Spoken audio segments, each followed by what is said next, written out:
तो याद रखिए आपकी ई दृष्टि जो समसम आय की घटना चक्र है, वार्षिकांक, उसी को हम लोग पढ़ रहे हैं।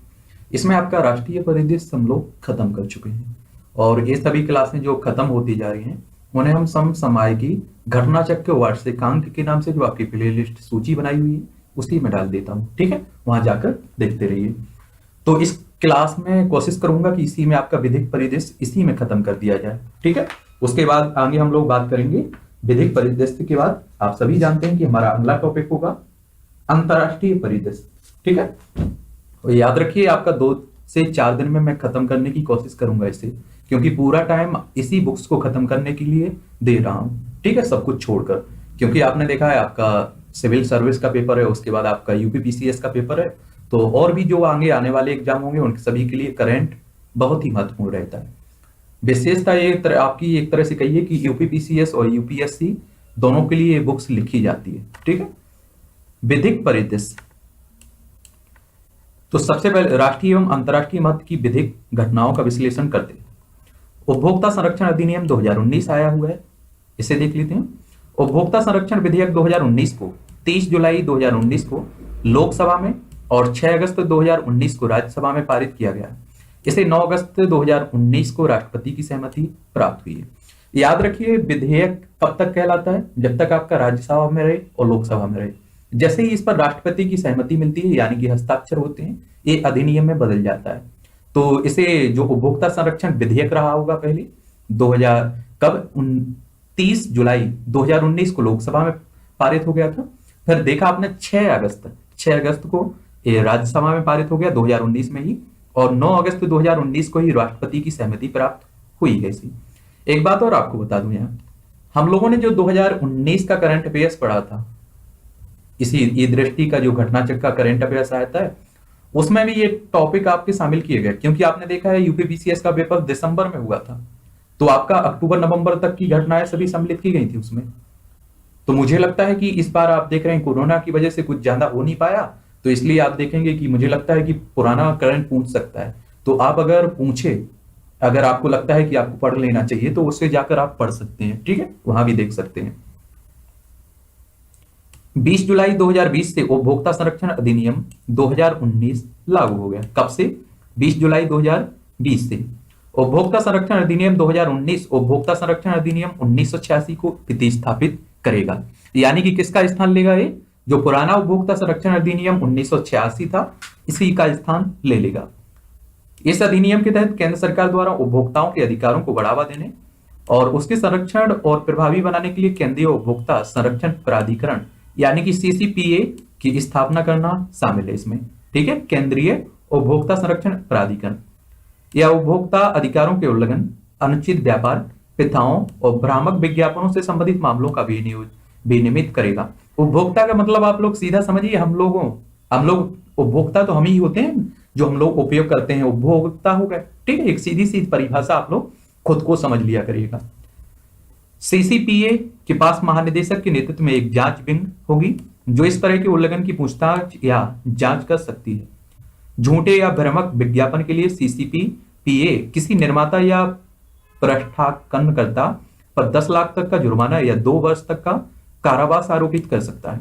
बाद के किसी अपराध के लिए जुर्माने की राशि 50 लाख रुपए तथा 5 वर्ष की कारावास की सजा हो सकती है। अधिनियम के तहत उपभोक्ता विवाद निवारण आयोग जिला, राज्य और राष्ट्रीय स्तर पर स्थापित किए जाएंगे।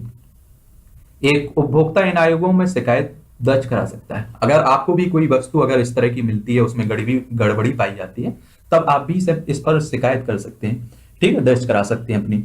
जैसे आपकी एक्सपायरी डेट खत्म होने के बाद कोई अगर सामान बेच रहा है या कहीं मिलावट का काम कर रहा है, तो उसमें आप भी इसके दर्ज करने लायक हैं। ठीक है, मतलब एक तरह से योग्य है। अंतिम अपील सर्वोच्च न्यायालय के समक्ष होगी। अंतिम अपील होगी जो सर्वोच्च न्यायालय के अधीन होगी। राष्ट्रीय स्तर की सीडीआरसी द्वारा 10 करोड़ रुपए से अधिक मूल्य वाली वस्तुओं और एवं सेवाओं से संबंधित शिकायतों पर विचार किया जाएगा। तो राज्य स्तर की सीडीआरसी द्वारा 1 करोड़ रुपए से अधिक और किंतु 10 करोड़ रुपए से कम मूल्य तक, और जिला सीडीआरसी की बात करें तो 1 करोड़ रुपए से कम मूल्य वाली सेवाओं एवं वस्तुओं की शिकायतों पर विचार किया जाएगा। तो 10 करोड़ रुपए से अधिक मूल्य की जो केंद्र में राष्ट्रीय स्तर पर बनी है वो इस पर शिकायत विचार करेगी, और राज्य स्तर 1 करोड़ से अधिक किंतु 10 करोड़ रुपए से कम में देखभाल करेगी। और जो जिला स्तर पर बनाया गया है, 1 करोड़ रुपए से कम मूल्य वाली वस्तुओं और सेवाएं जो भी रहेंगी, इस पर शिकायत पर विचार किया जाएगा। ठीक है। अब आपने देखा है कि बैंकिंग विनियमन अध्यादेश 2020 आया था, संशोधन अध्यादेश 2020। यहां अध्यादेश का एक मतलब सीधा याद रखिए, आर्टिकल 123 के तहत, यानी कि आर्टिकल 123 के तहत जब आप देखते हैं कि सत्य सदन का सत्य नहीं चल रहा होता, उस समय राष्ट्रपति या राष्ट्रपति को लगे कि जरूरी है कोई अध्यादेश लाना, तो लाते हैं, लेकिन इसका बाद में पास भी करवाना पड़ता है। ठीक है। लेकिन पहले अध्यादेश जब तक रहेगा ये, वैसे ही अधिनियम जैसे ही इसमें सभी उतनी ही अधिकार होगा।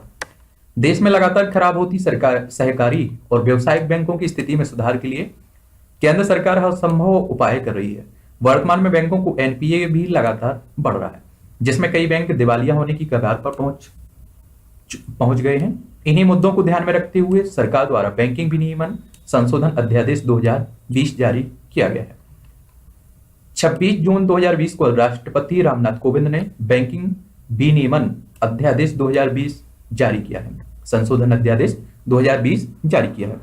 यह अध्यादेश बैंकिंग विनियमन अधिनियम 1949 में संशोधन प्रस्तावित करेगी। जो 1949 का है ना, इसलिए संशोधन करेगी इसमें। यह अध्यादेश सहकारी बैंकों के प्रशासन को सुधार कर उन्हें मजबूत करने का प्रावधान करता है। यह अध्यादेश प्राथमिक कृषि ऋण संस्थाओं तथा उन संस्थाओं पर लागू नहीं होता है जिसका प्रमुख उद्देश्य कृषि विकास के लिए लंबी अवधि का ऋण प्रदान करना है। वैसे भी आप जानते हैं कि किसान होते हैं तो वो अपना कर्ज चुका देते हैं लगभग, और छोटे कर्जदार हमेशा अपना कर्ज चुकाते रहते हैं। लेकिन प्रॉब्लम तो जब होती है कि आप देखते हैं कि कोई 4000 करोड़ लेकर भाग जाता है, कोई 5000 करोड़ लेकर भाग जाता है, तब आपको प्रॉब्लम देखने को मिलेगी। आप सोचिए, अगर 10,000 आप ऋण ले लेते हैं बैंक से तो आपको चुकाना पड़ता है। आप जैसे मीडियम या गरीब लोग अगर नहीं चुकाते हैं तो आप देखते हैं कि वो कितनी प्रेशर डाल देते हैं। अध्यादेश सहकारी बैंकों के मामलों में भारतीय रिजर्व बैंकों की शक्तियों को विस्तार देता है। बैंकिंग विनियमन अधिनियम 1949 के तहत भारतीय रिजर्व बैंक किसी बैंक के ऋण स्थगन के लिए आवेदन कर सकता है, और ऋण स्थगन के दौरान 6 माह तक बैंक पर कोई विधिक कार्रवाई नहीं की जाती है। अध्यादेश द्वारा यह प्रावधान किया गया है कि इस दौरान बैंक कोई ऋण आवेदन स्वीकार नहीं करेगा और न ही ऋण समिति कोई निवेश करेगा। इस दौरान भारतीय रिजर्व बैंक के पुनर्निर्माण या फिर सम्मेलन के लिए कोई योजना ला सकता है। आपको बताना है आरबीआई की स्थापना कब हुई थी, किस डेट को हुई थी, किस अधिनियम के तहत, आप नीचे लिखिए। इतना तो आप लोग सर्च करके बता सकते हैं ना। फिर बात करते हैं अनिवार्य वस्तुएं संशोधन अध्यादेश 2020। कोविड-19 के दौरान किसानों की खरीद बिक्री में बाधाएं तथा अत्यधिक विनियामक हस्तक्षेप में बढ़ोतरी हुई है।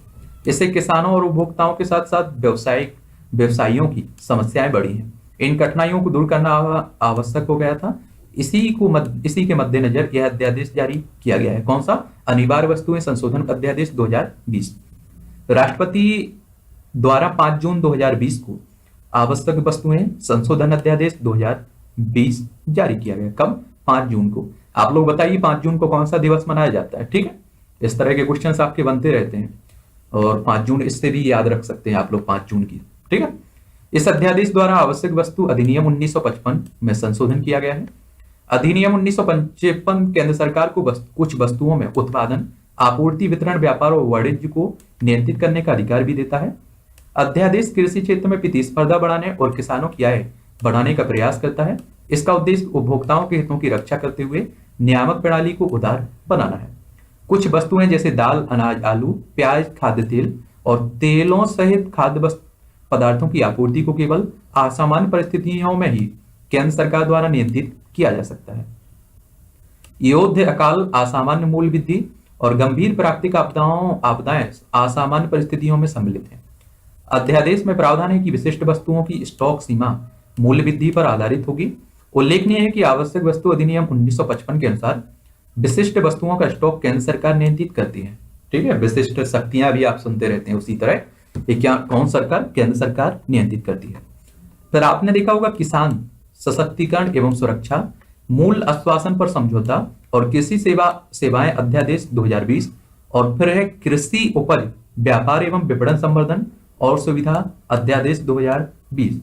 ये जो विधेयक थे आप समझिए लॉकडाउन के समय लाए गए थे, लेकिन अभी आपने देखा ये पास हुए तो कितना विरोध हो रहा है, कई राज्य जल भी रहे हैं, आप देख रहे हैं किसान आंदोलन भी कर रहे हैं, तो उनका अपना आंदोलन है। ठीक है, तो इन्हें देख लेते हैं हम लोग। कोविड-19 काल में अनेक गतिविधियों के बंद होने के कारण जब कृषि एवं समृद्ध गतिविधियों की पारिस्थितिकी का निरीक्षण करने पर सुधार प्रक्रिया में तेजी लाए जाने की आवश्यकता प्रतीत हुई, तो इसके फलस्वरूप राष्ट्रपति द्वारा 2 अध्यादेश जारी किए गए हैं। राष्ट्रपति ने 5 जून 2020 को कृषि उपज व्यापार एवं विपणन अध्यादेश संवर्धन और सुविधा अध्यादेश 2020 और किसान सशक्तिकरण एवं सुरक्षा मूल्य आश्वासन पर समझौता और कृषि सेवाएं अध्यादेश 2020 जारी किया था। ठीक है, इन दोनों को कृषि उपज व्यापार एवं विपणन संवर्धन और सुविधा अध्यादेश 2020 विभिन्न राज्य कृषि उपज बाजार कानूनों के तहत अधिसूचित बाजारों के बाहर किसानों की उपज के अवरोध मुक्त व्यापार को सुलभ बनाता है। यह अध्यादेश राज्य में एपीएमसी अधिनियमों पर भी प्रभावी होगा। यह अध्यादेश निर्दिष्ट व्यापार क्षेत्र में किसानों की उपज के इलेक्ट्रॉनिक व्यापार की अनुमति भी देता है। किसान सशक्तिकरण एवं सुरक्षा मूल्य आश्वासन पर समझौता और कृषि सेवाएं अध्यादेश 2020 कृषि उत्पादों की बिक्री और खरीद के संदर्भ में किसानों के संरक्षण और सशक्तिकरण के लिए एक ढांचा प्रदान करता है।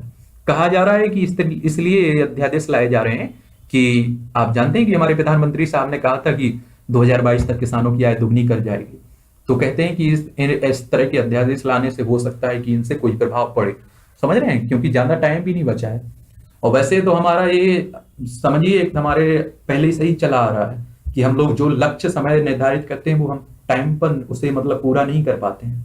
समझ रहे हैं, तो अब 2022 तक देखते हैं कि प्रधानमंत्री साहब का कमेंट क्या रहता है। अध्यादेश के प्रावधान सभी राज्य एपीएमसी कानूनों पर प्रभावी होंगे। अध्यादेश किसी भी कृषि उपज के उत्पादन से पहले एक कृषि समझौते का प्रावधान करता है, जिसका उद्देश्य प्रायोजकों को कृषि उत्पाद बेचने में किसानों को सुविधा प्रदान करता है। एक प्रायोजिक व्यक्ति, फार्म कंपनियां, सीमित देयता समूह और सोसाइटी शामिल है। कृषि समझौते की अवधि न्यूनतम एक कृषि मौसम या फिर एक मवेशी उत्पादन चक्र के लिए तथा अधिकतम 5 वर्षों के लिए होगी। ठीक है, इसे इनके बारे में आपको विस्तार से पढ़ना है, तो इसके बारे में भी हमने विस्तार से बात की हुई है। तो करंट टॉपिक जो आपकी प्लेलिस्ट सूची है उसमें यही क्लास में जो करंट में टॉपिक जो भी रहता है उन्हें हम लोग कवर करते रहते हैं। फिर आपने देखा है महामारी रोग संशोधन अध्यादेश 2020। कोविड-19 महामारी की शुरुआत में जांच प्रक्रिया के दौरान कई बार स्वास्थ्य कर्मियों को हमले का सामना करना पड़ा। दिन भर सेवा भाव से काम करने वाले स्वास्थ्य कर्मियों का उत्पीड़न हुआ है। ऐसी परिस्थितियों से निपटने के लिए सरकार को इस अध्यादेश की आवश्यकता महसूस हुई, क्योंकि आपने देखा है कई शहरों में डॉक्टरों को पीटा गया जब वो इस तरह का इलाज करने के लिए या टेस्टिंग करने के लिए पहुंचते थे, तो लोग वहां के पीटते थे। समझ रहे हैं आप लोग, तो इसीलिए एक अध्यादेश लाए गए। याद रखिए हमेशा अध्यादेश अधिनियम के बराबर ही ताकतवर होता है, कोई फर्क नहीं होता है, बस इतना फर्क होता है कि इसे आगे चल के पास करवाना होता है राज्यसभा और लोकसभा में। समझ रहे हैं आप लोग। 22 अप्रैल 2020 को राष्ट्रपति द्वारा महामारी रोग संशोधन अध्यादेश 2020 जारी किया गया। कब? 22 अप्रैल 2020 को। यह अध्यादेश महामारी रोग यह अध्यादेश महामारी रोग अधिनियम 1897 में संशोधन करता है। ये 1857 कब की बात की जा रही है? अंग्रेजों के समय की, जब हम गुलाम थे, एक तरह से हमारे ऊपर अंग्रेजों का शासन हुआ करता था, उस समय का कानून था ये। समझ रहे हैं, अधिनियम 1857 में इसमें संशोधन करता है। अधिनियम 1857 में खतरनाक महामारियों की रोकथाम से संबंधित प्रावधान है। अध्यादेश अधिनियम 1897 में संशोधन करता है जिससे कि महामारी के दौरान सेवा कार्य कर रहे स्वास्थ्य कर्मियों के लिए सुरक्षा का प्रावधान किया जा सके और ऐसी बीमारियों के प्रसार को रोकने के लिए केंद्र सरकार की शक्तियों का विस्तार किया जा सके। अध्यादेश महामारी के दौरान देश भर के स्वास्थ्य कर्मियों और उनकी संपत्ति के संरक्षण का प्रावधान भी करता है। उनकी यानी कि स्वास्थ्य कर्मियों, उनकी जो भी संपत्ति, इसे नुकसान नहीं पहुंचाने का एक तरह से आश्वासन है। अध्यादेश द्वारा स्वास्थ्य कर्मियों और उनकी संपत्ति पर हमले को संज्ञेय और गैर जमानतीय अपराध बनाया गया है। स्वास्थ्य कर्मियों के विरुद्ध हिंसक कार्य में जीवन या फिर काम की स्थितियों को प्रभावित करने वाले कार्य, जीवन को क्षति या फिर चोट आदि पहुंचाने कार्य कर्तव्यों के पालन में बाधा उत्पन्न करना, स्वास्थ्य कर्मियों की संपत्ति को क्षति पहुंचाना आदि शामिल है। क्लिनिकल अवस्थापना, क्वारंटाइन केंद्र मोबाइल मेडिकल यूनिट और अन्य ऐसी संपत्ति जिसमें स्वास्थ्य सेवा कर्मी का हित संबंध है आदि संपत्ति में शामिल है आपके। अध्यादेश द्वारा स्वास्थ्य कर्मियों के विरुद्ध गंभीर क्षति कारण हिंसक कार्य के लिए 6 माह से 7 वर्ष तक का कारावास और 1 लाख रुपए से 5 लाख रुपए तक का जुर्माना का प्रावधान भी है। कहने का मतलब है कि अगर हम या आप में से कोई इस तरह की जो भी एक कार्मिक है यानी कि जो स्वास्थ्य कर्मी हैं उनकी संपत्ति या उन्हें नुकसान पहुंचाते हैं हम लोग, तो 6 माह से 7 साल तक की कारावास हो सकता है और 1 लाख रुपए से 5 लाख रुपए तक का जुर्माना भी आप पर लगाया जा सकता है। जबकि स्वास्थ्य सेवा कर्मियों उनकी संपत्ति को सामान्य रूप से नुकसान पहुंचाने पर 3 महीने से 5 वर्ष तक का कारावास और 50,000 रुपए से 2 लाख रुपए तक का जुर्माना लगाया जाएगा। ठीक है, याद रखिए। स्वास्थ्य कर्मियों अथवा उनकी संपत्ति को क्षति पहुंचाने पर दोषी व्यक्तियों द्वारा मुआवजे का भुगतान करना पड़ेगा। कहने का मतलब है कि अगर हम नुकसान पहुंचाते हैं उन्हें तो मुआवजे को भुगतान सरकार नहीं करेगी, हमें करना पड़ेगा। समझ रहे हैं? मुआवजे का निर्धारण न्यायालय द्वारा किया जाएगा, यानी कि अब न्यायालय निर्धारण करेगा कि कितना मुआवजा हमें देना है। समझ रहे हैं? मुआवजा क्षति के बाजार मूल्य का दुगना होगा। आप समझ रहे हैं आप लोग? मुआवजा क्षति के यानी कि जो नुकसान अगर 10,000 का हुआ है तो बाजार में मतलब 10,000 की वो चीज थी, उसे हमने तोड़ दिया या जला दिया, कुछ भी कर दिया, तो हमें उसका दोगुना देना पड़ेगा। समझ में आया आपको? दोषी व्यक्तियों द्वारा मुआवजा न चुकाने की स्थिति में मुआवजे की वसूली राजस्व वसूली अधिनियम 1890 के अंतर्गत भू राजस्व बकाये के रूप में की जाएगी, यानी कि हमारी संपत्ति भी जब्त हो जाएगी अगर हम नहीं चुकाएंगे तो। पंजीकृत मामलों की जांच निरीक्षक या उसके उच्च रैंक वाले पुलिस अधिकारी द्वारा FIR पंजीकरण के 30 दिनों के भीतर पूरी की जाएगी। मुकदमे का विचारण 1 वर्ष के भीतर समाप्त करने का प्रावधान भी किया गया है। निवारण समाप्ति में 1 वर्ष से अधिक समय लगने पर न्यायाधीश को विलंब का कारण लिखना होगा और विलंब की दशा में विचारण अवधि मात्र 6 माह तक बढ़ाई जा सकती है। अब बात करते हैं केंद्रीय संस्कृत विश्वविद्यालय अधिनियम 2020। केंद्रीय संस्कृत विश्वविद्यालय अधिनियम 2020। आप जानते हैं संस्कृत हमारी प्राचीन भाषा है। केंद्रीय संस्कृत विश्वविद्यालय विधेयक को 12 दिसंबर 2019 को लोकसभा में और 16 मार्च 2020 को राज्यसभा द्वारा पारित किया गया है। 20 दिसंबर 2019 को किसमें? लोकसभा में, और 16 मार्च 2020 को राज्यसभा में। ए 19 है और ए 20 है, याद रखिए। यह अधिनियम संस्कृत भाषा को पुनर्जीवित करने के लिए संसद द्वारा पारित किया गया है। अधिनियम द्वारा 3 मानद विश्वविद्यालयों को केंद्रीय संस्कृत विश्वविद्यालय का दर्जा दिया गया है। मुझे तो लगता है इस तरह से पुनर्जीवित करने के लिए, संस्कार और हमारी संस्कृति को भी पुनर्जीवित करने के लिए कोई अध्यादेश, कोई अधिनियम लाया जाना चाहिए। समझ रहे हैं? जो मानवता के लिए या कहिए आप लोग इंसानियत के लिए, इस तरह के अध्यादेश भी आना चाहिए। समझ रहे हैं? क्योंकि अब आप देख रहे हैं कि एक तरह से मानवता, हमारी संस्कृति, हमारे संस्कार, ये पूरी तरह से इंसानियत खत्म होती जा रही है। तो इसके लिए भी मुझे लगता है कि एक अध्यादेश आ जाना चाहिए। समझ रहे हैं?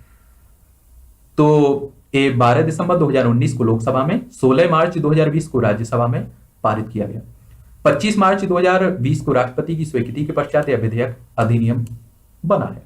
आप जानते हैं कि पहले विधेयक कहलाता है, जैसे ही राष्ट्रपति साहब आपका सिग्नेचर करते हैं, स्वीकृति देते हैं, वो अधिनियम बन जाता है। तो 25 मार्च को 2020 को राष्ट्रपति साहब की अनुमति मिल चुकी है। अधिनियम द्वारा राष्ट्रीय संस्कृत संस्थान नई दिल्ली, इसे भी याद रखिए, श्री लाल बहादुर शास्त्री राष्ट्रीय संस्कृत विद्यापीठ नई दिल्ली और राष्ट्रीय संस्कृत विद्यापीठ तिरुपति को केंद्रीय संस्कृत विश्वविद्यालय में परिवर्तित किया जाएगा। कौन कौन सा? राष्ट्रीय संस्कृत संस्थान नई दिल्ली, श्री लाल बहादुर शास्त्री राष्ट्रीय संस्कृत विद्यापीठ नई दिल्ली, ये भी नई दिल्ली में, और राष्ट्रीय संस्कृत विद्यापीठ तिरुपति, ये तीनों को केंद्रीय संस्कृत विश्वविद्यालय में परिवर्तित किया जाएगा। इन विश्वविद्यालयों में संस्कृत भाषा के अध्ययन, अध्यापन और अनुसंधान को प्रोत्साहन किया जाएगा। संस्कृत भाषा के ज्ञान के प्रसार तथा संस्कृत भाषा को और अधिक उन्नत बनाने पर जोर भी दिया जाएगा। मानविकी, सामाजिक विज्ञान और विज्ञान के एकीकृत पाठ्यक्रम का विशेष प्रावधान उक्त तीनों संस्थानों के लिए किया गया है। अधिनियम संस्कृत भाषा उसके समृद्ध विषयों के समग्र विकास एवं संरक्षण के लिए लोगों को प्रशिक्षित करने का प्रावधान भी करता है। उक्त संस्थान पाठ्यक्रम की रूपरेखा तैयार करेंगे और प्रशिक्षण कार्यक्रमों का आयोजन भी करेंगे।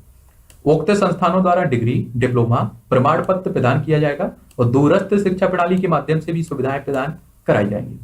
विश्वविद्यालय में एक कार्यकारी परिषद के गठन का प्रावधान किया गया है, जिसमें केंद्र द्वारा नियुक्त कुल कुलपति समेत 15 सदस्य होंगे। किसके? कुलपति समेत, यानी कि कुलपति को मिलाकर 15 टोटल सदस्य होंगे। कुलपति कार्यकारी परिषद का अध्यक्ष होगा। जो कुलपति होगा एक कार्यकारी परिषद का अध्यक्ष होगा। ठीक है। एक बात और आपको बता दूं यहां कि आपको लगता है कि कोई शब्द आपको समझ में नहीं आ रहा है, तो वैसे तो याद रखिए मैं यहाँ उस शब्द की परिभाषा पूरी नहीं बताने लायक हूं, क्योंकि आप समझिए कि हमारे पास टाइम नहीं है उतना। तो इसके लिए इसीलिए आपसे कहा जाता है कि आप लोग एनसीईआरटी पढ़िए, हर शब्द की आपको परिभाषा मालूम चल जाए। और आप अगर सिविल सर्विस स्टेट पीसीएस की तैयारी कर रहे हैं और फिर भी आपको शब्द की परिभाषा नहीं आ रही, तो देखिए क्लियर है, कड़वी सच्चाई है कि आप अपने अंदर झांक लीजिए और उठा लीजिए एनसीईआरटी 1 से 2 बार पढ़ लीजिए, क्योंकि आपको किसी कोचिंग में आपका कोई शब्द की परिभाषा नहीं सिखाएगा। और जब आप आंसर राइटिंग करेंगे तब भी आपको बड़ी परेशानी, प्रॉब्लम होगी, समस्या आपके सामने खड़ी हो जाएगी। तो आप लोग एनसीईआरटी को 2 से 4 बार, मैं तो कहता हूं जितने अधिक बार हो सकते हैं, एक तरह से घोर के पी जाइएगा। हम लोगों ने भी आपकी एनसीईआरटी कवर करवा दी है आपकी, ठीक है। और नोट्स बनाकर भी आपकी एनसीईआरटी कवर कर सकता था, लेकिन नहीं करवाई है। आपकी पूरी बुक्स को लेकर पढ़ाया गया है। क्यों? क्योंकि आप देखें तो नोट्स का मतलब क्या हो, आप अगर क्रियाकलाप कर रहे हैं कोई, आपको नोट्स में बता दूंगा कि ऐसा ऐसा होता है, कहां होगा, समझ में आएगा? इसलिए जो एनसीईआरटी आप पढ़ेंगे सामने लिख रहेगी, तो मुझे लगता है उसमें ज्यादा समझ में आता है। ठीक है। हमारे नोट्स हम बनाएंगे, आपको समझ में आएंगे? कभी नहीं हो सकता है। तो अपने नोट्स स्वयं बनाना है। पहले एनसीईआरटी को आप पढ़ सकते हैं, उसके बाद जो पढ़ना है, जो उसमें बताया गया है पढ़ने लायक, उसे हम लोगों ने बताया है। अब बात करते हैं प्रत्यक्ष कर विवाद से विश्वास अधिनियम 2020। प्रत्यक्ष कर विवाद से विश्वास विधेयक 2020 को वित्त मंत्री निर्मला सीतारमण द्वारा 5 फरवरी 2020 को लोकसभा में पेश किया गया और लोकसभा द्वारा 4 मार्च 2020 को, राज्यसभा द्वारा 13 मार्च 2020 को इसे पारित कर दिया गया। याद रखिए अभी दोनों लगभग आपके देखते हैं, राज्यसभा और लोकसभा, इनके पास कुल बहुमत है, तो इसलिए जल्दी आप देख रहे हैं कोई भी विधेयक आता है पास हो जाता है, क्योंकि लोकसभा में इनका बहुमत है, राज्यसभा में ये जुगाड़ कर लेते हैं। ठीक है। 17 मार्च 2020 को राष्ट्रपति की स्वीकृति के बाद यह विधेयक अधिनियम बना है। तो 17 मार्च को राष्ट्रपति साहब ने भी सहमति दे दी। इस अधिनियम का उद्देश्य प्रत्यक्ष कर संबंधी विवादों के समाधान के लिए एक तंत्र प्रदान करना है और विवादों से विश्वास योजना का उल्लेख वित्त मंत्री निर्मला सीतारमण ने वर्ष 2020-21 के बजट में किया था। अधिनियम में समाधान प्रक्रिया का प्रावधान है कि जिसके अंतर्गत अपीलार्थी लंबित प्रत्यक्ष कर विवादों का समाधान शुरू करने के लिए निर्दिष्ट प्राधिकरण में घोषणा दायर कर सकता है। इस घोषणा के आधार पर निर्दिष्ट प्राधिकरण अपीलार्थी द्वारा देय राशि निर्धारित कर सकता है। साथ ही घोषणा प्राप्ति के 15 दिनों के भीतर एक प्रमाण पत्र देगा जिसमें देय राशि का विवरण होगा। प्रमाण पत्र प्राप्ति के 15 दिनों के भीतर उक्त राशि भुगतान करना होगा। आयकर आयुक्त तो उससे ऊपर के रैंक के किसी अधिकारी को प्रधान मुख्य आयुक्त प्रस्तावित समाधान प्रबंधन प्रक्रिया के लिए निर्दिष्ट प्राधिकारी बना सकेगा। अब बात करते हैं हम लोग खनिज विधि संशोधन अधिनियम 2020। आप समझिए कि 2019 और 2020 में बहुत कुछ संशोधन हुआ है। मैंने बताया ना कि जब से आप सरकार को दूसरी बार आपने बहुमत दिया है, तगड़े से बहुमत दिया है, तो सरकार भी तगड़े से फैसले ले रही है। समझ रहे? भारतीय कोयला खनन क्षेत्र में कारोबार को सुगम बनाने के लिए संसद द्वारा खनिज विधि संशोधन विधेयक 2020 पारित किया गया। यह खान और खनिज विकास विनियमन अधिनियम 1957 और कोयला खान विशेष प्रावधान अधिनियम 2015 में संशोधन करेगी। ठीक है। यानी कि कहने का मतलब है कि जो 1957 का खान और खनिज विकास और विनियमन अधिनियम था, इसमें भी संशोधन करेगी और 2015 का कोयला खान विशेष प्रावधान अधिनियम था, इसमें भी संशोधन करेगी। 13 मार्च 2020 को राष्ट्रपति की अनुमति मिलने के बाद खनिज विधि संशोधन विधेयक अधिनियम बना है। इस संशोधन अधिनियम द्वारा खनिज विधि संशोधन अध्यादेश 2020 को प्रतिस्थापित किया गया है, जो 10 जनवरी 2020 से प्रभाव में था। अधिनियम द्वारा ऐसी कंपनियों जिनके भारत में खनन का अनुभव नहीं है, उन कंपनियों के लिए भी कोयले या लिग्नाइट ब्लॉकों की नीलामी में भाग लेने की छूट प्रदान की गई है। अधिनियम एक नए प्रकार के लाइसेंस का प्रस्ताव करता है जिसे पूर्वेक्षण सह खनन पट्टा कहा जाएगा। यह पूर्वेक्षण और खनन गतिविधियों दोनों के लिए एक समग्र लाइसेंस होगा। खदानों ब्लॉकों के पट्टे की अवधि की समाप्ति के पहले ही राज्य सरकारों द्वारा यह नीलामी प्रक्रिया शुरू की जा सकेगी। ठीक है। नए बोलीकर्ताओं को वैधानिक मंजूरियों का हस्तांतरण 2 वर्ष के लिए स्वतः हो जाएगा और इसके बाद ही अवधि के लिए आवेदन किया जा सकेगा। आवंटन अवधि खत्म होने के बाद खदानों को नीलामी या आवंटन के जरिए दोबारा आवंटित किया जा सकेगा। कुछ मामलों में कोयला और लिग्नाइट खनन के लिए केंद्र सरकार की पूर्व अनुमति की आवश्यकता समाप्त कर दी गई है। अब बात करेंगे इंटरनेट के जरिए मौलिक अधिकारों के अभ्यास का अधिकार। आप जानते हैं जम्मू कश्मीर में अनुच्छेद 370 को उत्सादित किए जाने के बाद, यानी कि खत्म किए जाने के बाद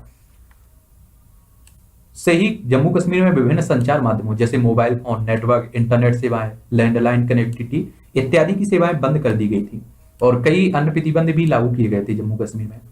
इन प्रतिबंधों को लेकर कश्मीर टाइम की संपादक अनुराधा भासीन और एवं कांग्रेस नेता गुलाम नबी आजाद की ओर से उच्चतम न्यायालय में एक याचिका दायर की गई थी और याचिकाकर्ताओं ने विभिन्न संचार माध्यमों पर रोक को व्यक्ति के भाषण एवं अभिव्यक्ति की स्वतंत्रता के मूल अधिकारों के उल्लंघन की संज्ञा दी गई थी।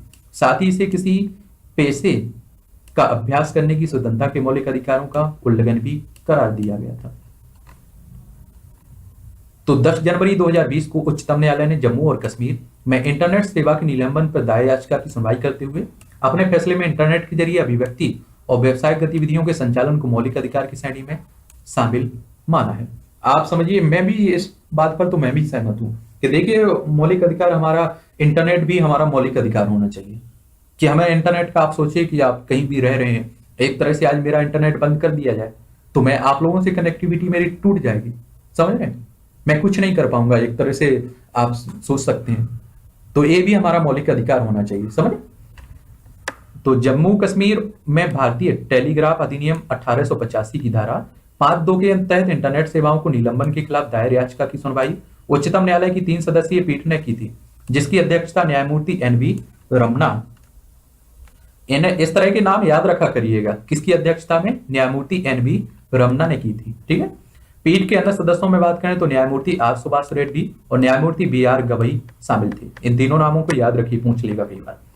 पीठ ने कहा है कि हम घोषणा करते हैं कि इंटरनेट के माध्यम से वाक एवं अभिव्यक्ति की स्वतंत्रता तथा कोई भी व्यक्ति उपजीविका, व्यापार, कारोबार करने की स्वतंत्रता को संविधान के क्रमशः अनुच्छेद 19(1) का तथा अनुच्छेद 19(1)(6) के तहत संवैधानिक संरक्षण प्राप्त है। इस तरह के मौलिक अधिकारों पर प्रतिबंध संविधान के अनुच्छेद क्रमशः 19(2) और 19(6) के तहत होना चाहिए। ऐसा करते समय अनुपातिक सिद्धांत का पालन किया जाना चाहिए। मेरा एक और मानना है, मेरा मानना है कि शिक्षा को और स्वास्थ्य को भी हमारे मौलिक अधिकार में जोड़ देना चाहिए, समझ रहे हैं। शिक्षा का मौलिक अधिकार आपको मिला हुआ है 21 का के तहत। आप जानते हैं कि 86वां संविधान संशोधन 2002 में हुआ था तब, लेकिन अभी भी हमें पूरी तरह से ये नहीं मिल पा रहा है, लागू होना चाहिए। अभी आप देखते हैं कि आप अगर अमीर हैं तो आप विदेश में जाकर करवा लेते हैं इलाज, और आप गरीब हैं तो किसी सरकारी हॉस्पिटल में पड़े पड़े चल बसते हैं। तो हमारे देश में भी इस तरह की या तो वहनीय है, यानी कि सब वहन कर सकें, क्रय कर सकें, इस तरह की व्यवस्था हो, या बिल्कुल फ्री हो, मैं तो कहता हूं। ठीक है, लेकिन फ्री एक तरह से संभव नहीं हो सकती है, तो कम से कम वहनीय तो होनी चाहिए। ठीक है। उच्चतम न्यायालय के इस फैसले से पूर्व सितंबर 2019 में केरल उच्च न्यायालय ने भी फाइमा सेरेन RK बनाम केरल राज्य और अन्य मामलों में इंटरनेट तक पहुंच को संविधान के अनुच्छेद 21 का के तहत नागरिकों की शिक्षा के मौलिक अधिकार और अनुच्छेद 21 के तहत निजता के अधिकार में शामिल माना है। तो अब आपका आर्टिकल जो इंटरनेट है, इसे भी एक तरह से आप कहिए कि क्या मान लिया गया है? मौलिक अधिकार। अब बात करते हैं सुखना झील को कानूनी इकाई का दर्जा। सुखना झील 2008 में दक्षिण अमेरिका देश इक्वाडोर अपने संविधान में प्रकृति के अधिकारों को मान्यता प्रदान करने वाला पहला देश था। कौन सा? इक्वाडोर। न्यूजीलैंड द्वारा भी बिहान गानोई नदी को जीवित व्यक्ति का दर्जा प्रदान किया गया था। पूर्व में उत्तराखंड उच्च न्यायालय द्वारा गंगा और यमुना नदियों को कानूनी इकाई घोषित किया गया था। हालांकि बाद में उच्चतम न्यायालय द्वारा इस निर्णय को रोक लगा दी गई थी और 2019 में पंजाब हरियाणा उच्च न्यायालय ने के न्यायमूर्ति राजीव शर्मा की अध्यक्षता वाली पीठ ने हरियाणा में जानवरों को कानूनी इकाई का दर्जा प्रदान किया गया है। तो सुखना झील को भी कानूनी इकाई का दर्जा दिया गया है। ठीक है। मार्च 2020 में पंजाब हरियाणा उच्च न्यायालय ने अपने एक महत्वपूर्ण निर्णय में सुखना झील को जीवित इकाई घोषित किया है। उच्चतम न्यायालय के न्यायाधीश राजीव शर्मा और हरिंदर सिंह सिद्धू ने यह निर्णय वर्ष 2009 की एक याचिका पर सुनवाई के बाद किया है। झील के अस्तित्व को बचाने के लिए संघ राज्य क्षेत्र चंडीगढ़ के सभी नागरिकों को झील का लोको पेरेंटिस माता पिता की तरह घोषित किया है। इसके अलावा झील के जलग्रहण क्षेत्र में नए निर्माण पर पूरी तरह प्रतिबंध भी लगा दिया गया है। सुखना झील अस्तित्व संरक्षण हेतु एक कानूनी इकाई कानूनी व्यक्ति होगी। समझ रहे हैं? यानी कि झील को भी कानून व्यक्ति मान लिया गया। चंडीगढ़ प्रशासन को निर्देशित किया गया है कि वह आद्य भूमि संरक्षण और प्रबंधन नियम 2017 के तहत इसे आद्य भूमि घोषित करे और पंजाब और हरियाणा सरकार को भी ऐसी अधिसूचना जारी करने को निर्देशित किया गया है। न्यायालय ने सुखना जल ग्रहण क्षेत्र को क्षति पहुंचाने के लिए पंजाब हरियाणा पर 100 करोड़ रुपए प्रत्येक पर, कितने 100 करोड़ रुपए दोनों पर, पंजाब और हरियाणा पर जुर्माना भी लगाया है। न्यायालय द्वारा पर्यावरण वन एवं जलवायु परिवर्तन मंत्रालय को निर्देशित किया गया है कि सुखना झील वन्यजीव अभ्यारण्य की सीमा से कम 1 किलोमीटर क्षेत्र की पारिस्थितिकी रूप से संवेदनशील क्षेत्र के रूप में अधिसूचित करे। चंडीगढ़ में स्थित सुखना झील का निर्माण वर्ष 1958 में प्रसिद्ध वास्तुकार ली कार्बूसियर द्वारा किया गया था। ठीक है, 1958 में वास्तुकार ली कार्बूसियर द्वारा। आगे बात करते हैं हम लोग। हिमालय की तलहटी में 3 वर्ग किलोमीटर क्षेत्र में विस्तृत यह झील शिवालिक पहाड़ियों से नीचे आने वाली एक बरसाती जल स्रोत सुखना चो पर बांध बनाकर तैयार की गई है। ठीक है। फिर आपने देखा है कि जलियांवाला बाग राष्ट्रीय स्मारक संशोधन अधिनियम 2019। तो जलियांवाला बाग राष्ट्रीय स्मारक अधिनियम 1951 13 अप्रैल 1919 को अमृतसर के जलियांवाला बाग में मारे गए या फिर घायल हुए लोगों की स्मृति में एक राष्ट्रीय स्मारक के निर्माण का प्रावधान करता है। इसके अलावा यह राष्ट्रीय स्मारक के प्रबंधन के लिए एक ट्रस्ट के सृजन का प्रस्ताव भी करता है।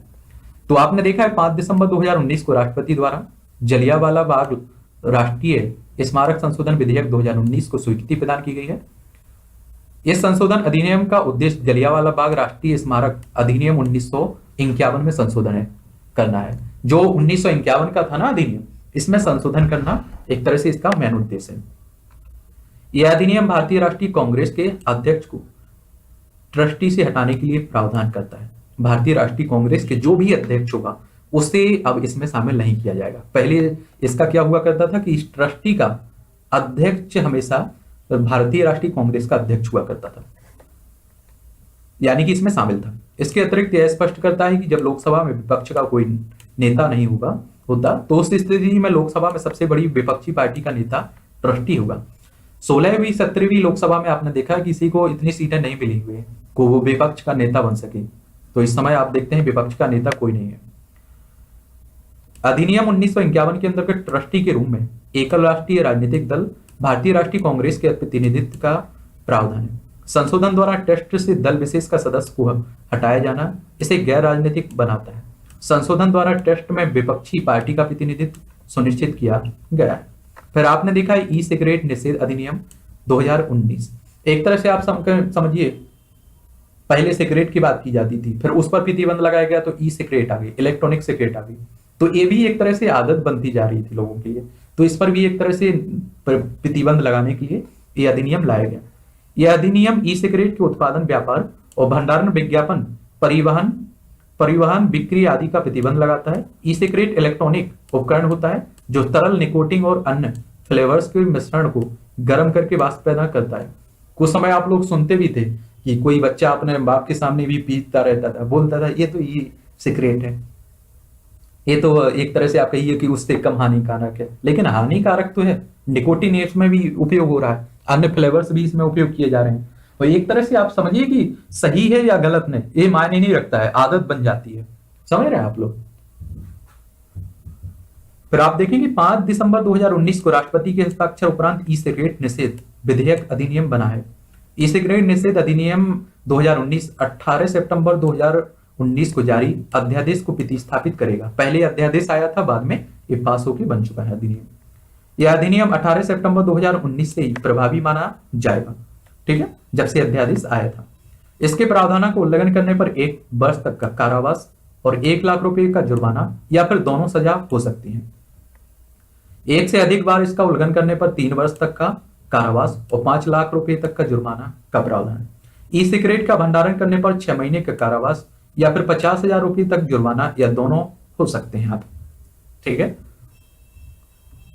18 सितंबर 2019 से ई सिगरेट का स्टॉक रखने वालों को इसकी घोषणा करनी होगी और इसे प्राधिकृत अधिकारी के निकटवर्ती कार्यालय में जमा करना होगा। उल्लेखनीय है कि भारत ने WHO framework convention of tobacco control पर हस्ताक्षर भी किए हुए हैं। तो आपसे पूछ सकता है कि WHO framework convention on tobacco का सदस्य है, भारत ने हस्ताक्षर किए या नहीं, तो आपको बता देना हाँ। और वैसे याद रखिए जो भी राष्ट्रीय और अंतर्राष्ट्रीय संगठन है उनके बारे में मैंने विस्तार से बता चुका हूँ। WHO के बारे में बताऊं तो 7 अप्रैल आप जानते हैं विश्व स्वास्थ्य संगठन, यानी कि 7 अप्रैल 1948 को इसकी स्थापना हुई थी। ठीक है। तो इस तरह के क्वेश्चंस आपके देखते हैं संगठन से हमेशा पूछे जाते हैं, तो आपके सभी संगठनों को कंप्लीट करवा दिया गया है और कोई संगठन अगर छूटा है तो आप बताइएगा, उसे भी हम लोग कवर कर लेंगे। महत्वपूर्ण संगठनों के नाम से आपकी प्ले लिस्ट सूची बनी हुई उसी में डले हुए। पर आपने देखा है दादरा और नागर हवेली तथा दमन और द्वीप संघ राज्य क्षेत्रों का विलय अधिनियम 2019। आप लोगों को मालूम था कि पहले आपने देखा है कि 7 केंद्र शासित प्रदेश हुआ करते थे। जम्मू कश्मीर और लद्दाख को बना के 9 हो चुके थे, 28 आपके राज्य बचे हुए थे। लेकिन दादरा और नागर हवेली तथा दमन द्वीप को एक करके अब आपकी 8 केंद्र शासित प्रदेश और 28 आपकी राज्य। ठीक है। केंद्र सरकार ने दादरा और नागर हवेली तथा दमन और द्वीप संघ राज्य क्षेत्रों का आपस में विलय करने हेतु एक विधेयक संसद में प्रस्तुत किया, जिसने संसद द्वारा पारित होने एवं राष्ट्रपति द्वारा सहमति प्रदान किए जाने के पश्चात अधिनियम का रूप ग्रहण कर लिया है। राष्ट्रपति द्वारा 9 दिसंबर 2019 को दादरा और नगर हवेली तथा दमन और द्वीप संघ राज्य क्षेत्रों का विलय विधेयक 2019 को सहमति प्रदान किए जाने के पश्चात यह अधिनियम के रूप में परिवर्तित हो गया है। दादरा और नागर हवेली तथा दमन और द्वीप संघ राज्य क्षेत्रों का विलय अधिनियम 2019 के उपबंध 26 जनवरी 2020 से प्रभावी हो गए। कब से? 26 जनवरी 2020 से। दादरा और नागर हवेली तथा दमन और द्वीप की राजधानी के रूप में दमन को निर्दिष्ट किया गया है। इनकी सबकी राजधानी क्या होगी? दमन। इस अधिनियम के द्वारा संविधान की पहली अनुसूची में संशोधन भी किया गया है। आप सभी जानते हैं कि जब राज्यों का मिलाया जाता है या बनाए जाते हैं तो पहली अनुसूची में संशोधन होता है। वर्तमान यानी कि अभी तक बात करूं आपकी सितंबर 2020 तक तो 28 राज्य और 8 केंद्र शासित प्रदेश हैं। ठीक है। आगे बढ़ते रहते हैं, घटते रहते हैं, तो करंट से जुड़े रहिए। इसलिए तो आपसे बोला जाता है कि एक न्यूज़पेपर आप लोग फॉलो करिए हमेशा। अधिनियम 2019 के अनुसार दादरा और नगर हवेली तथा दमन और द्वीप संघ राज्य क्षेत्रों के लिए लोकसभा के 2 स्थान आवंटित किए गए, यानी कि लोकसभा सीटों की बात। अधिनियम 2019 के अनुसार दादर और नगर हवेली तथा दमन और द्वीप संघ राज्य क्षेत्र बॉम्बे उच्च न्यायालय के क्षेत्राधिकार के अंतर्गत रहेगा। किसके? बॉम्बे उच्च न्यायालय के अंतर्गत। ये भी पूछ लेता है। अब है आपका सरोगेसी विनियमन विधेयक 2019। भारत में व्यावसायिक सरोगेसी को वर्ष 2002 में विधिक मान्यता दी गई थी। हालांकि वर्ष 2015 में एक सरकारी अधिसूचना के द्वारा भारत में विदेशी दंपतियों हेतु सरोगेसी को प्रतिबंधित कर दिया गया था और भारत के विधि आयोग ने अपनी 228वीं रिपोर्ट में व्यावसायिक सरोगेसी पर प्रतिबंध लगाने की सिफारिश भी की थी। 228वीं रिपोर्ट में एक तरह से सीधा सा कह सकते हैं कि किराए की कोख, आप कहिए किराए की कोख ली जाती है एक तरह से बच्चे को जन्म दिलाने के लिए। ठीक है। तो 21 नवंबर 2019 को इस विधेयक को सेलेक्ट कमेटी को विचारार्थ सौंप दिया गया था। और आप जानते हैं भारत में गरीबी है, इसलिए कोई भी इस तरह के लफड़े में या इस तरह की कामों में संलग्न भी हो जाता है। कोई किसी को 2-4 लाख दीजिए आप लोग, वो आराम से तैयार भी हो जाएगा। तो इस तरह से व्यापार भी इसका बढ़ेगा, इसलिए प्रतिबंध लगा दिया गया। और विदेशी आप देखते हैं अधिकतर विदेशी चाहते हैं कि मतलब इस तरह की कोई सरोगेसी बच्चा मिल जाए, यानी कि सरोगेसी माँ किसी बच्चे को जन्म देके दे दे। तो इससे पूर्व 5 अगस्त 2019 को लोकसभा द्वारा सरोगेसी विनियमन विधेयक 2019 पारित किया कर दिया गया। इस विधेयक में शामिल विभिन्न प्रावधानों को निम्न बिंदुओं के अंतर्गत विस्तृत किया जा रहा है। विधेयक सरोगेसी को एक ऐसी प्रथा के रूप में परिभाषित करता है जहां एक महिला किसी इच्छुक दंपति के बच्चे को जन्म के पश्चात उन्हें सौंपने के इरादे से गर्भधारण करती है। विधेयक वाणिज्यिक सरोगेसी को प्रतिबंधित करता है, लेकिन परोपकारी सरोगेसी की अनुमति देता है। केंद्र एवं राज्य सरकारें क्रमशः राष्ट्रीय सरोगेसी बोर्ड और राज्य सरोगेसी बोर्ड का गठन करेगी। सरोगेसी प्रक्रियाओं से पैदा हुआ बच्चा इच्छुक दंपति का जैविक बच्चा माना जाएगा। एक बात और आपको बताऊं, इसमें आप सोचें कि ना तो महिला का अंडाणु लिया जाता है ओवम, और ना ही मतलब उस महिला का, समझ रहे हैं, जो इस तरह का बच्चा चाहता है, जो इच्छुक है, वो अपना क्या है कि उसका शुक्राणु और उसी मतलब किसी भी का इस तरह से आप कहिए कि जीवाणु ओवम यानी कि अंडाणु वही रहेगा। इस महिला में एक तरह से उसका को किराए पर लिया जा रहा है। सीधा सा कहने का मतलब कि आप उदाहरण लेकर कोई समझ सकते हैं, ऐसा कि आप फसल खरीद रहे हैं, ठीक है, आप देखते हैं वेयर हाउस बनाए जाते हैं, गलत, देखिए मेरा उदाहरण समझाने का सीधा सा आपको समझ में आने लायक ऐसा उदाहरण दे रहा हूं, इसे गलत तरीके से मत समझिए, ठीक है, और ना ही कोई किसी को नीचा दिखाना मेरा उद्देश्य रहता है कभी भी। तो आप देखते हैं कि आप लोग क्या कहते हैं, वेयर हाउसिंग में अपना जो भी सामान खरीदते हैं उसे रख देते हैं। तो इसी तरह से मानिए आप लोग कि काम किया जा रहा है। मैं किसी माँ को ठेस नहीं पहुंचा रहा हूं, किसी भी महिला को, ठीक है, सबका सम्मान करना हमारी सबकी जिम्मेदारी है, ठीक है। फिर आपने देखा है कि अयोध्या विवाद पर सर्वोच्च न्यायालय का निर्णय आया था, और आप जानते हैं कि राम मंदिर की नींव भी रख चुकी है। प्रधानमंत्री साहब गए थे ना। 9 नवंबर 2019 को सर्वोच्च न्यायालय की 5 सदस्यीय संविधान पीठ ने अयोध्या की विवादित भूमि के मामले पर महत्वपूर्ण फैसला सुनाया। पीठ ने विवाद जमीन पर रामलला विराजमान का माना है। साथ ही मुस्लिम पक्ष सुन्नी सेंट्रल बोर्ड वक्फ बोर्ड को अयोध्या शहर में ही 5 एकड़ जमीन देने का आदेश भी दिया है। तो ये 9 नवंबर 2019 को आया था, इस डेट को भी याद रखना। इसमें 5 सदस्यीय संविधान पीठ ने इस पर निर्णय दिया है। एक तरह से आप कहिए कि सौहार्दपूर्ण संबंध रखने के लिए आप सोचिए कि मुस्लिमों का भी इसमें पक्ष लिया गया है, और 5 एकड़ उन्हें भी जमीन दे दी गई है कि लीजिए आप भी बनाइए। तो एक पूरे सर्वोच्च, आप देख भी रहे हैं वैसे विदेश में, कि मुझे नहीं लगता है कि कहीं ज्यादा विरोध हुआ है। याद रखिए इस तरह के विरोध क्या करते हैं कि यही राजनीतिक पार्टियां अपनी रोटी, वोट बैंक की रोटी सेंकने के लिए ही करती हैं। वरना हम में आप सोचिए कि अभी आप कई पिक्चर्स ऐसी देखते हैं कि बड़े बड़े नेता मुस्लिमों के साथ, या बड़े बड़े मुस्लिम नेता इन हिंदू नेताओं के साथ उठ बैठ रहे, चाय पी रहे। यहाँ जनता में हमारा एक तरह से हम लोगों में नफरत भर दी गई है कि हमारा बच्चा पड़ोसी से नफरत करने लगे, ठीक है। तो इस तरह के लफड़ों में मत विदा करिएगा। मैं तो कहता हूं इंसानियत निभाया करिएगा, सबसे सर्वोपरि इंसानियत। देखिए आपका हमारा जीना एक समय है, लिमिट है। हो सकता है कि 10 साल 20 साल, हो सकता है आज ही चल बसा हूं, लेकिन हमारा जो स्वभाव रहेगा, इंसानियत रहेगी, ये हमेशा याद रखिएगी। इंसान की उम्र होती है 100 से 150 साल, आपकी हो सकता है 200 साल हो, लेकिन उसके बाद आप जाने के बाद कौन याद रखता है? कुत्ता नहीं पूछता है किसी को। तो आपके इस व्यवहार, अगर आपने कुछ अच्छा काम किया है तो ही आपको पूछा जाता है।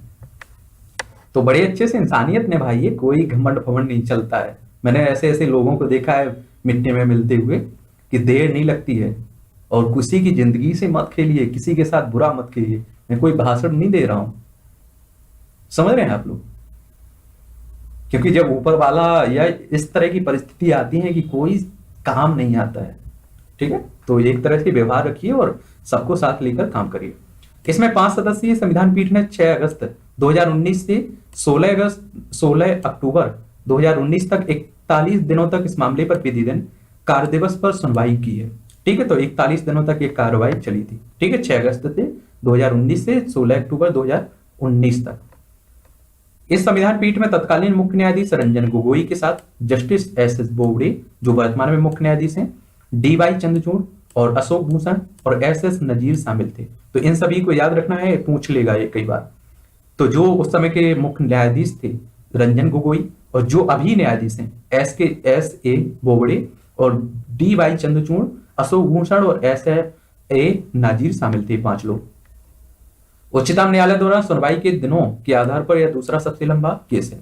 इससे पूर्व आप देखते हैं कि उच्च न्यायालय की 13 सदस्यीय संविधान पीठ ने वर्ष 1973 में केशवानंद भारती और अन्य बनाम केरल राज्य मामले की सुनवाई 68 दिनों तक चली थी, 41 दिनों तक चली, और जो केशवानंद भारती केस था, आप जानते हैं कि एक तरह से संविधान को हमारी मजबूती प्रदान की है इसने।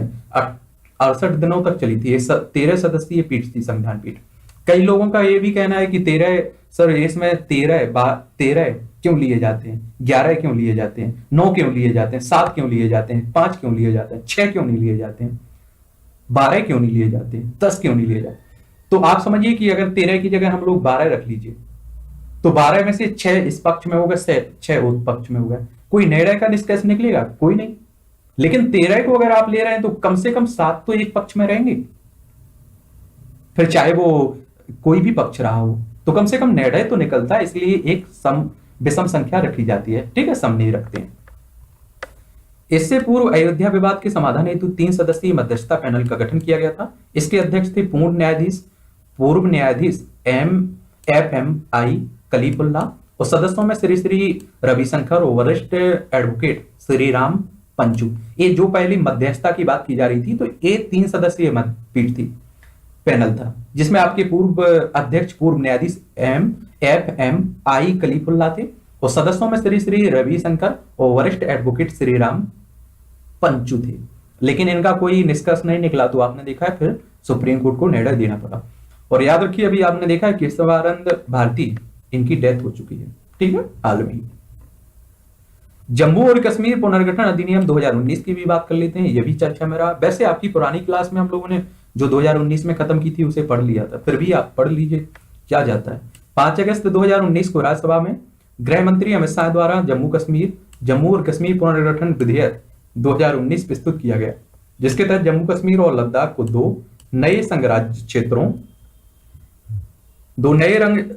राज्य संघराज्य क्षेत्रों के रूप में विभाजित किया गया है। इस विधेयक को प्रस्तुत करने के पहले गृह मंत्री ने भारत के राष्ट्रपति द्वारा हस्ताक्षरित आदेश सदन में प्रस्तुत किया। इस आदेश के अनुसार भारतीय संविधान में अनुच्छेद 370 एक खंड को छोड़कर, ठीक है, पूरी तरह से खत्म नहीं हुआ है, एक खंड अभी भी है, अनुच्छेद 35A के उत्सादित या निरसित कर दिया गया है। भारतीय संविधान के अनुच्छेद 370 एक डी के तहत एक राष्ट्रपति ने यह संवैधानिक आदेश निकाला है। इस पद का नाम the constitution application to Jammu and Kashmir order 2019 था। इसे इसलिए आपका 370 एक डी को रखा गया है। 31 अक्टूबर 2019 को जम्मू कश्मीर पुनर्गठन अधिनियम 2019 अंतिम रूप से लागू हुआ। तो याद रखिए, इसे अभी याद रखिए, पूरी तरह से अधिनियम कब लागू हुआ? 31 अक्टूबर 2019 से। इस अधिनियम के अनुसार जम्मू कश्मीर राज्य के अब 2 हिस्से कर दिए गए हैं। इन दोनों हिस्सों को 2 अलग अलग संघराज्य क्षेत्र बना दिया गया है। पहला संघराज्य क्षेत्र भारतीय संविधान के अनुच्छेद 339A के अनुसार जम्मू कश्मीर, और दूसरा संघराज्य क्षेत्र अनुच्छेद 239 के अनुसार लद्दाख। तो याद रखिए, 239 में लद्दाख है आपका, और 239A इसमें आपका जम्मू कश्मीर। लद्दाख में विधानसभा नहीं होगी, तो अंडमान निकोबार की तरह एक संघ राज्य क्षेत्र होगा, समझ रहे? और एक लेफ्टिनेंट गवर्नर उपराज्यपाल होगा यहाँ, जो वहां का शासन चलाएगा। 31 अक्टूबर 2019 से लद्दाख के लेफ्टिनेंट गवर्नर राधा कृष्ण माथुर हैं, जबकि संघ राज्य जम्मू कश्मीर के पहले लेफ्टिनेंट गवर्नर गिरीश चंद्र मुर्मू थे, और वर्तमान में मनोज सिन्हा जम्मू कश्मीर के उपराज्यपाल बने।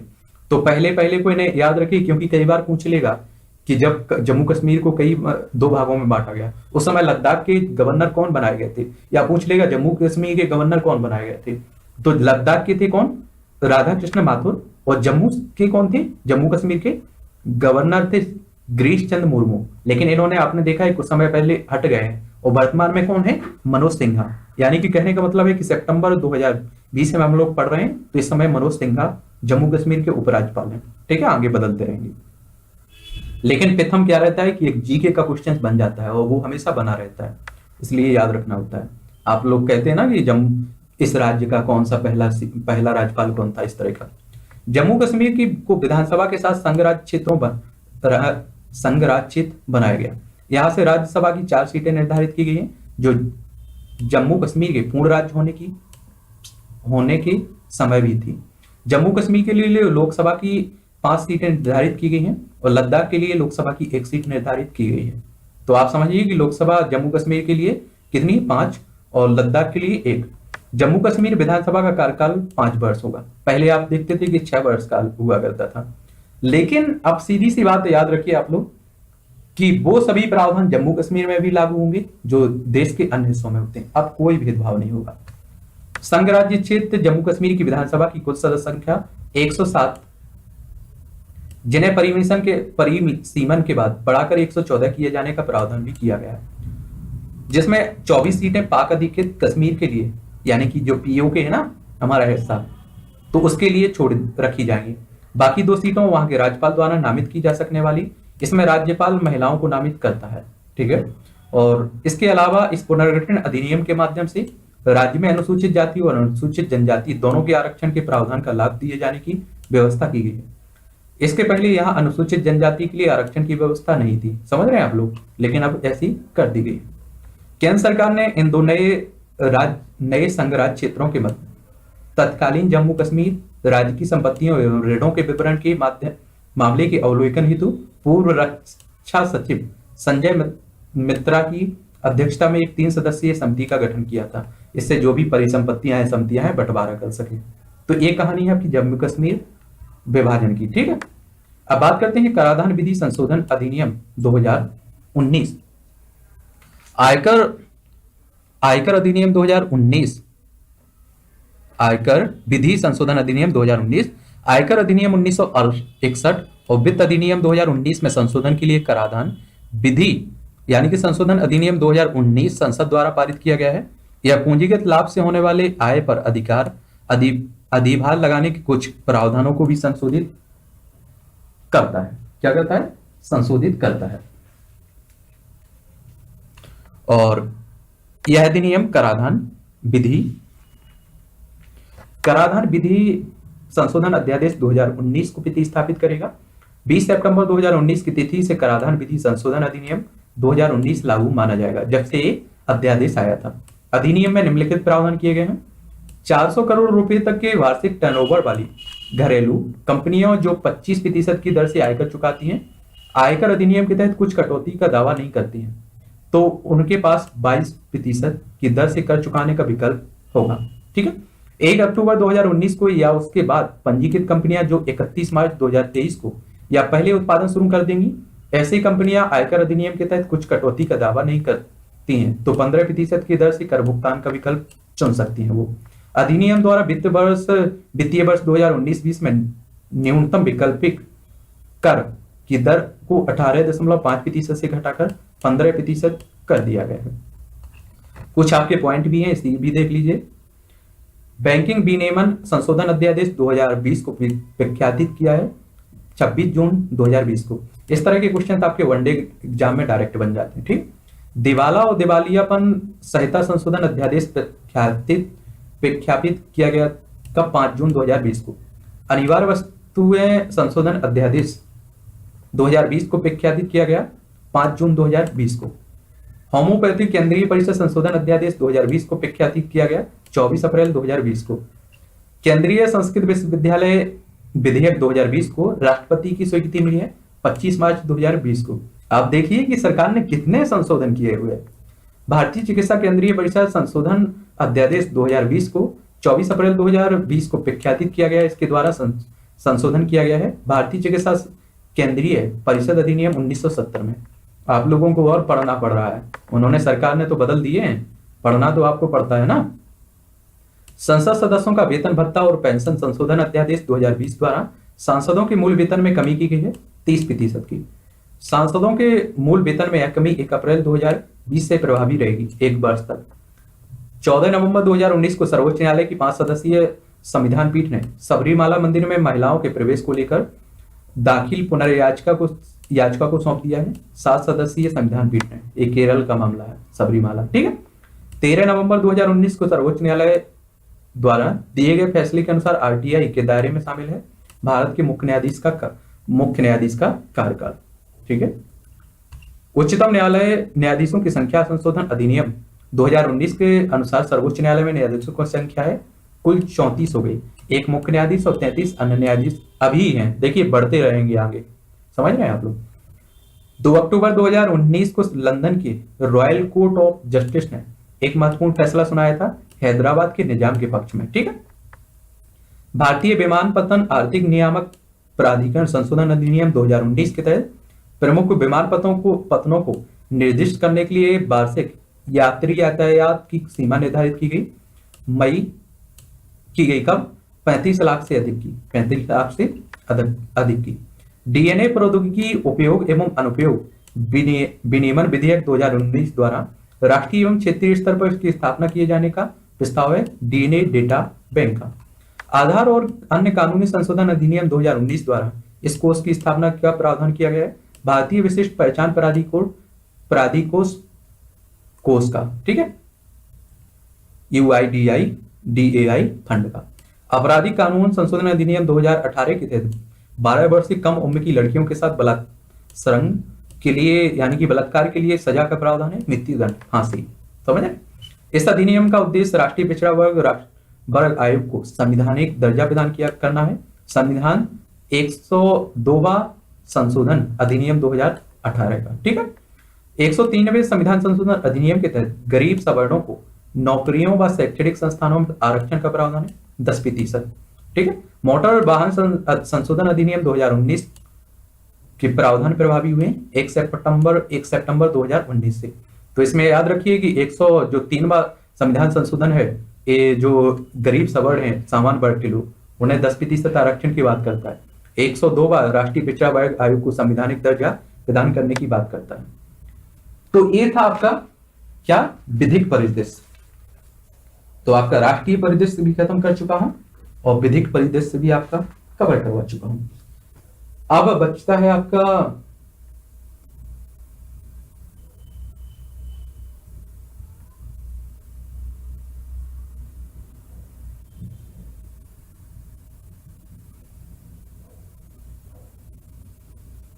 क्या बचता है?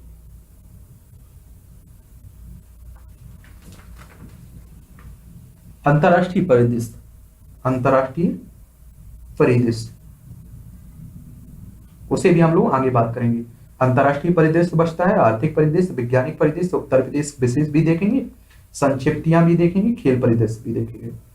तो राष्ट्रीय परिदृश्य और विधिक परिदृश्य खत्म है। ठीक है।